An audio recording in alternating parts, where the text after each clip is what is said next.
Olá, manitos! Sejam bem-vindos a mais um vídeo do quadro Fatos Aleatórios.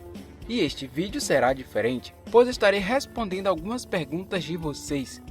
Eu pedi que nas nossas redes sociais vocês mandassem algumas perguntas relacionadas à saga com a hashtag Fatos 2.0. As questões foram escolhidas e agora iremos para a parte 4 de Fatos Aleatórios, mas desta vez respondendo a perguntas de inscritos.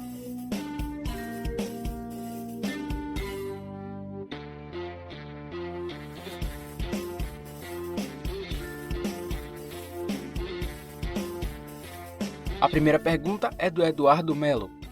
Há uma dúvida que eu sempre quis saber.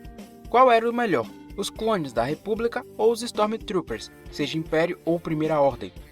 Vemos ambos tendo equipamentos e maneiras de lutar diferentes, e são bem eficazes, tirando as animações e filmes, que fazem eles errar 99,9% dos tiros. É aí que eu queria saber qual deles ganha, se tem uma resposta que George Lucas deu ou alguém de alto nível de Star Wars, ou se no próprio universo explica. Bom, primeiramente, qual deles é o melhor ou pior é uma decisão de cada um. No entanto, para saber qual deles é o melhor dentro da história, há diversos fatores a serem considerados. O que vemos nos filmes e séries devem ser subtraídos dessa equação, já que sua eficiência deve seguir o roteiro. Mas dentro dos exércitos, toda essa questão gira em torno dos Stormtroopers imperiais.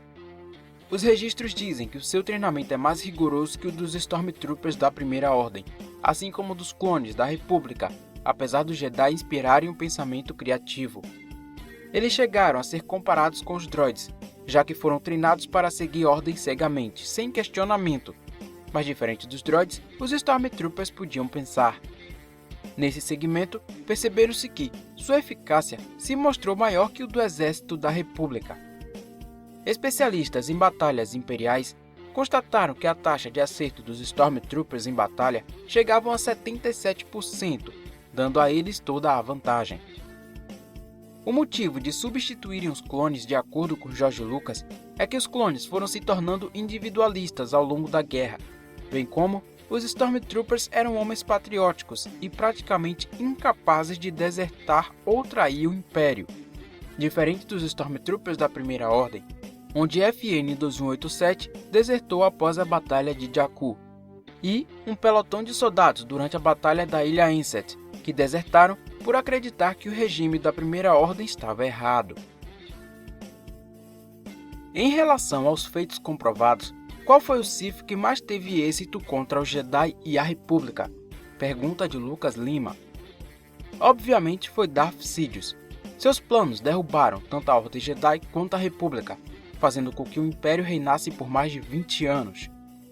Mas também depende da definição de êxito. Outros Lord Sith do universo Legends também obtiveram sucesso, como Darth Krayt, quase 50 anos depois da Batalha de Yavin, ou Darth Malgus, que liderou um ataque a Coruscant, destruindo o Templo Jedi e o Senado. E até mesmo Darth Bane, que mesmo não destruindo a Ordem Jedi, matou centenas de milhares deles, ao incentivar o uso da bomba do pensamento. A próxima pergunta é do Gucci. Como que Vader não conseguiu usar os raios Sith? Mesmo ele sendo mais máquina do que homem, ele ainda conseguia manifestar a força, porém não usava os raios Sith. Por quê? A resposta é bastante simples. Para se utilizar os raios da força, é necessário estar em constante conexão com seus sentimentos. O Conde Dooku, por exemplo, a primeira vez que ele utilizou esse poder foi quando seu padawan Qui-Gon Jinn foi capturado pela caçadora de recompensas Shendar Maul. Dooku ficou bastante nervoso e com medo de perder o seu aprendiz. No momento em que ela estava prestes a matá-lo, Dooku o atingiu com os raios sem pensar duas vezes para salvar o menino. Emoções foram coisas que Anakin nunca aprendeu a controlar, e isso se intensificou bastante quando ele se tornou um Lord Sith. Mas o motivo dele não poder utilizar os raios da força era justamente as suas partes mecânicas. Raio é energia. Energia externa e máquina não se combinam. Se ele fizesse uso, causaria um curto-circuito em seu traje, como já aconteceu com a sua mão mecânica. E esse foi exatamente o que motivou a sua morte. Os raios lançados por Palpatine causam uma pane em seu traje na segunda Estrela da Morte, resultando em sua inevitável morte. Gabriel R6593. Poderemos ver o Mundo Entre Mundos em live action? A resposta é sim, só não sabemos quando. Como revelado no roteiro original do episódio 9, conhecido como Duel of the Fate, o Mundo Entre Mundos faria parte do enredo, juntamente com o Planeta Mortis. Na história conta que Rey parte numa missão para encontrar o Planeta Mortis, lugar onde ela teve uma visão lutando contra Kylo Ren.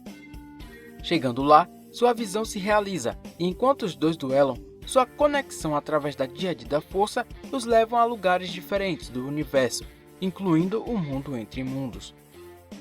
Esse conceito, junto com outros, foram reaproveitados e utilizados em Ascensão Skywalker, como mostrado durante o duelo dos dois em Kijimi. Isso além da série Ahsoka. Ela e Ezra Bridger estiveram lá dentro, e é possível que hajam flashbacks nesse lugar, ou até mesmo que eles voltem lá de alguma forma. Lucas BR0708YT perguntou: quais foram os maiores conflitos ou guerras da história de Star Wars? Então, Lucas, por toda a história galáctica houveram incontáveis guerras que chegaram a durar décadas, mas maiores conflitos precisam de uma definição exata. No caso de duração, tem as Cruzadas Mandalorianas, que foram uma série de campanhas militares lançadas pelos Mandalorianos, iniciando por volta dos 7.000 anos e terminando mais de 3.000 anos depois, em 3.996 anos antes da Batalha de Yavin. Mas uma das mais devastadoras foram as Guerras Clônicas, que ironicamente foi uma das mais curtas guerras, durando apenas 3 anos. Dentro dela, houve a Batalha de Sarish, uma das mais devastadoras derrotas da República, consequentemente tirando a vida de inúmeros soldados clones. Mas a mais devastadora guerra que se tem conhecimento é a Guerra Yuuzhan Vong.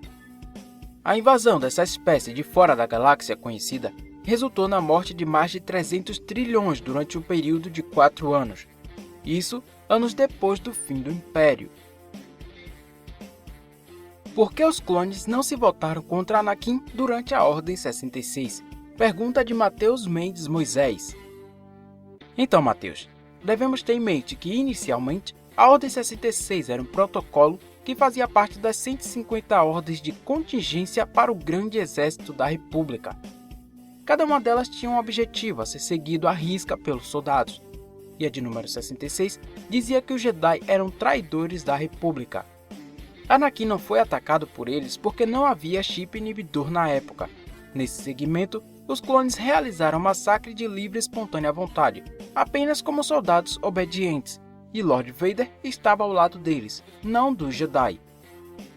Mas no canon atual foi introduzido o esquema dos chips inibidores, implantado nos cérebros dos soldados durante o terceiro estágio de desenvolvimento. Eles continham um protocolo secreto.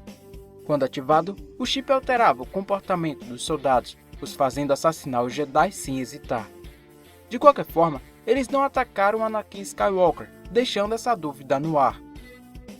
Se analisar a série A Guerra dos Clones, quando Tup executa a General Tiplar, é possível perceber que em nenhum momento ele tenta atacar o General Skywalker, somente os outros Jedi.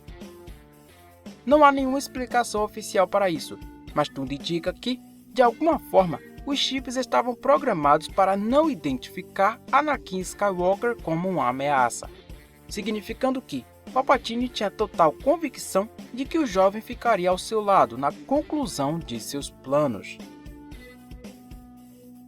E esse vídeo vai ficando por aqui. Não se esqueça de se inscrever e de nos seguir nas redes sociais para mais conteúdo. E, caso queira mandar uma pergunta para os vídeos futuros. Então até a próxima e que a força esteja com você.